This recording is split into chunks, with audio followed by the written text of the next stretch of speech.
Estou escrevendo um artigo agora sobre inteligência artificial e branding. Eu fui convidado pela Cambridge School para escrever um artigo para eles num livro que eles vão publicar sobre isso, sobre branding e a inteligência artificial.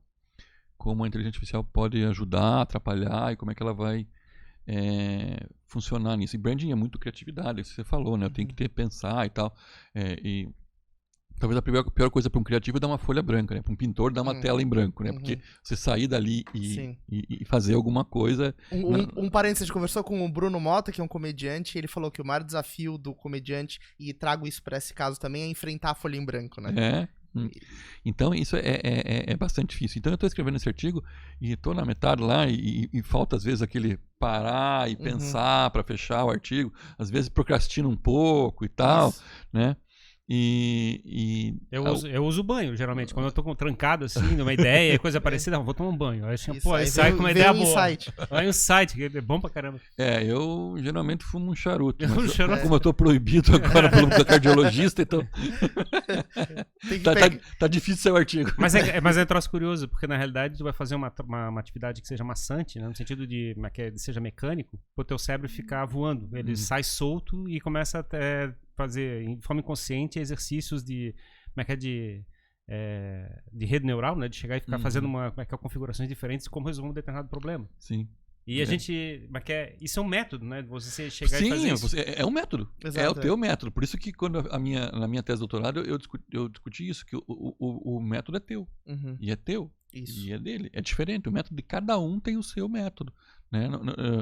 Eu posso até reconhecer alguns históricos, alguns didaticamente apresentados, mas a melhor metodologia, a resposta... Qual é a melhor metodologia que existe? A minha. Exato. O melhor é a minha. Os didáticos podem ser pontos de partida para quem tá entrando nesse universo, para entender como descobrir o seu próprio método. E daí volta no artigo que eu estou escrevendo sobre isso, que é a importância da inteligência artificial, porque a inteligência artificial vai substituir a inteligência emocional também, né? Medo. Ela vai. Uma briga boa, porque eu não concordo. Mas não, mas para isso que eu estou escrevendo o artigo, para mexer com a cabeça das pessoas. Olha, eu não concordo, eu concordo, o que vai acontecer. E no design, principalmente no design, que é a minha área de formação, ele vai ganhar a inteligência artificial vai superar os designers porque ela é mais ágil. Vamos fazer um exemplo bem simples, né? Então eu preciso criar uma identidade visual, um logotipo, né? Eu preciso criar um logotipo. Então eu trabalhei durante uma semana para criar aquele logotipo, vi os conceitos da empresa, construí o DNA. Foi um mês para eu chegar aqui na melhor solução possível, né? E o cliente disse, não gostei.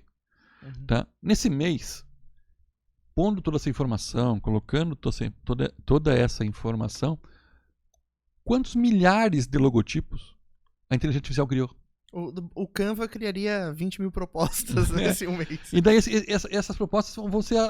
Claro que vai ter que ter alguém, uma inteligência humana para definir, essa aqui é melhor. Mas assim, não vai ficar o foco em criar um só. Eu posso criar milhares para construir isso. Mas aí tu cai naquele mesmo problema de um computador tentando jogar xadrez. Uma explosão combinatória de alternativas e na realidade ele não vai resolver o problema. Sim, mas vai ganhar. Ele vai ganhar se ele começar a utilizar técnicas de fazer cortes dessa explosão combinatória que ele vai ter. Mas é o que a inteligência artificial está fazendo esses cortes para isso acontecer, trabalhar com a tendência, né? Com a tendência que ali funciona. Então, tem Mas assim, eu tenho uma leitura que a gente vai depender cada vez mais de um processo de leitura humana, né? De chegar a interpretar as reações do teu cliente para saber o que a pessoa está sentindo, para que a comunicação bata com a comunicação dele, né? Sim. Então eu fico meio preocupação desse tipo assim, não, existe uma resposta exata, perfeita para uma idealização do que aquele negócio é. Por exemplo, eu tenho uma ideia de fazer isso ser uma operação de um sentido único, né? Você de não fazer um processo... Eu estava achando aqui um material que eu vi daquele sistema que saiu da Huawei, que lembra o Huawei, mas é DALL, que é a inteligência artificial por ela mesma. Então, ela mesma se programa, ela mesma se constrói, né? Porque nós temos um incremento da tecnologia cada 2 anos, dobra, né? Uma coisa assim, triplica. Então, eu estava lendo um livro sobre singularidade, né? Que diz que O que aconteceu, se você pegar o século XXI, e pegar quanto de crescimento intelectual a gente teve no ano 2000, qual era a nossa média de crescimento, de conhecimento e ampliação da tecnologia. Pegar esse valor e colocar nos próximos 100 anos, nós vamos evoluir 20 mil anos em 100. Sim. Vão ser 20 mil anos em 100. Porque esse valor vai dobrar, aquela progressão geométrica, né? Vai ser 20 mil anos em 100. Então o crescimento é exponencial. E infelizmente nós seres humanos não conseguimos acompanhar esse crescimento exponencial. Nós vamos ter que fazer a gestão disso. Concordo com você que a gente vai ter que ter um emocional humano para fazer os cortes, né? Os cortes.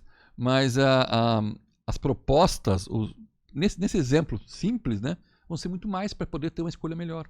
Mais opção de escolha, Eu acho que assim, o grande desafio que a gente está enfrentando, e tudo isso está acontecendo na minha visão dessa maneira, porque a gente está passando por um processo de aceleração das coisas no mundo, que tá tirando o tempo que a gente teria para degustar uma marca. Mas, então, assim, por exemplo, quando você criava em métodos tradicionais um conceito, um brand, aquilo comunicava, gerava um valor e a pessoa absorvia, ela parava para contemplar aquela arte, aquela criação. Mas, assim, e hoje o design tem que resolver, ele tem que entregar uma marca, ele tem que entregar o resultado. De novo, caminha para uma direção única. No meu entendimento, a gente está caminhando para uma outra questão. Quanto mais a gente tenta automatizar um lado da geração da informação, do conteúdo e da comunicação visual, da comunicação verbal, mais a gente faz esse tipo de coisa, mais as pessoas estão buscando autenticidade real. As pessoas estão querendo localizar no outro lado uma identidade real. Então você tem empresas fabricando brands e tentando fazer ele ficar cada vez mais humana, simplesmente para poder se defender no mercado, porque as outras marcas estão fazendo isso. Então, na realidade, é o seguinte, quanto mais você investir num processo automatizado de gerar esses conteúdos, mais as pessoas vão querer ficar longe disso para ficar próximo de uma coisa que seja mais humana. Porque a nossa identidade, a nossa personalidade é a busca de um relacionamento humano e não de uma identidade falsa. Quando a gente percebe o falso, a gente foge. Entende? Eu acho que a minha preocupação... Tipo, a gente vê aquele negócio da Magazine Luiza lá, a Magalu, né? Mostrando daquela mulher dançando, não sei o quê. Meu Deus, aquele negócio me deixa nervoso, assim. Tipo assim, eu não quero ficar perto daquilo, assim. Entendeu? Mas é que aquela história, por exemplo, hoje você entra lá numa plataforma como o Wix. O Wix te dá um site ali em 5 minutos. Você coloca logo, o nome da tua empresa, sei o quê, mexe umas bolinhas ali de loading e bum, tá o site pronto. O que eu sinto é que antigamente, se eu fosse fazer isso como mando figurino, eu demoraria 2, 3 meses, conceito, criação, etc, para entregar essa solução. O que eu sinto é que a gente é capaz, enquanto humano, de criar uma história para o que foi artificialmente criado. Então a inteligência artificial me entrega algo que foi pensado artificialmente e eu crio uma história para tornar aquilo humanamente aceitável. Eu vou dizer mais. Passar todo esse a própria inteligência artificial vai criar essa história. E aí vai humanizar essa história. É um passo adiante. Mas o ponto é que na hora que a gente percebe isso, quando a gente vê que a coisa foi artificial, a gente foge daquilo. A gente por que os filmes de terror e coisa parecida são usados humanoides? São coisas assim. Porque o maior terror que a gente tem é com respeito às características que são quase humanas. A gente tem menos medo de um dragão do que o Frankenstein, entendeu? Tipo assim, a gente tem muito mais receio de uma coisa que parece humana que não é. Sim. Porque ele te conhece melhor. Exato. Então a gente está cada vez com mais medo dos robôs e das máquinas com isso aqui, né? Exterminador do Futuro foi o grande exemplo disso. Exato. Mas eu sou mais da questão do eu-robô do Asimov do que o Exterminador do Futuro. Né? Porque o eu-robô, você vira um pouco robô e o robô vira um pouco você. Então não vão existir mais humanos e robôs. Terão ciborgues e humanoides. Né? E vão interagir. Então, assim... O ciborgue a gente já é, né? Sim, bastante. Eu ando com a internet, com toda a informação mas o chip... eu sou um ciborgue, tô carregando aqui no lado. Mas o chip do Musk, né? Que ele vai colocar no cérebro aí das pessoas, já vai deixar... o Neuralink. Eu acho que o Musk é um ET, só pra fazer esse parênteses. Eu não sei. É um ET na Terra. Eu não boto fé naquela estratégia dele lá do Neuralink lá. Mas diz que tá na vacina. O quê? O Neuralink tá na vacina. Tá. Estão colocando tudo na vacina. Foi tudo uma estratégia. Pra botar o Neuralink lá. Na vacina. Vocês falam que é dos chineses? Não, é pra controlar todos os humanos. Não. Mas é tudo estratégia do Musk, não é dos chineses. A Matrix vai controlar tudo.